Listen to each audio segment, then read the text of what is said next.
વાત કરીએ શેર માર્કેટની કારોબારી સપ્તાહના પ્રથમ દિવસે જ શેર માર્કેટની અંદર કડાકો જોવા મળ્યો છે। સેન્સેક્સમાં 500 થી વધુ પોઈન્ટનો કડાકો, નિફ્ટીમાં પણ 150 થી વધુ પોઈન્ટનો કડાકો જોવા મળ્યો છે। તો કારોબારી સપ્તાહનો પહેલો દિવસ સોમવારના દિવસે આજે માર્કેટ ખુલતાની સાથે જ માર્કેટમાં કડાકો જોવા મળ્યો। સેન્સેક્સમાં 500 થી વધુ પોઈન્ટનો કડાકો, તો નિફ્ટીમાં પણ 150 થી વધુ પોઈન્ટનો કડાકો।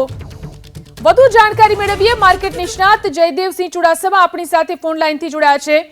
જયદેવસિંહજી, જે અત્યારે કડાકો જોવા મળી રહ્યો છે તેમાં કોઈ સુધારો થઈ શકે છે?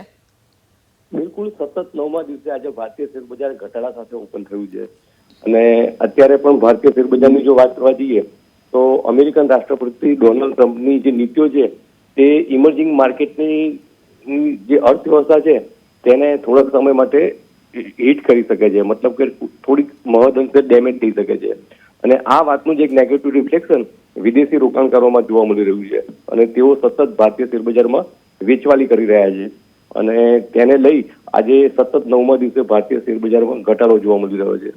જી, રોકાણકારો માટે આ સ્થિતિમાં આપની શું સલાહ રહેશે? બિલકુલ, આગામી 3 થી 4 સપ્તાહ દરમિયાન ઘણી બધી સ્પષ્ટતા જોવા મળશે અને ત્યારબાદ ભારતીય અર્થવ્યવસ્થામાં થોડીક સ્થિરતા પણ જોવા મળશે અને ઉત્તરોત્તર મજબૂતાઈ પણ જોવા મળશે। ટૂંકા ગાળે જોવા જઈએ તો થોડોક અનિશ્ચિતતા ભર્યો માહોલ ચોક્કસ છે, પણ આંકડાકીય રીતે જોવા જઈએ તો ભારતીય અર્થવ્યવસ્થાના જે બેઝિક ફંડામેન્ટલ છે તે હાલમાં પ્રમાણમાં ઇન્ટેક્ટ જ છે અને તેના કારણે કોઈ બહુ નેગેટિવ ઇફેક્ટ થાય તેવી શક્યતા ટૂંકા ગાળે પ્રમાણમાં ખૂબ નહીવત છે, પણ હાલનું જે પેઇન છે તે ટૂંકા ગાળાનું છે। આગામી સમયમાં થોડાક સમય પછી થોડીક સ્થિરતા પણ જોવા મળશે અને ઉત્તરોત્તર મજબૂતાઈ પણ જોવા મળશે। જી, આભાર અમારી સાથે જોડાઈને વાત કરવા માટે।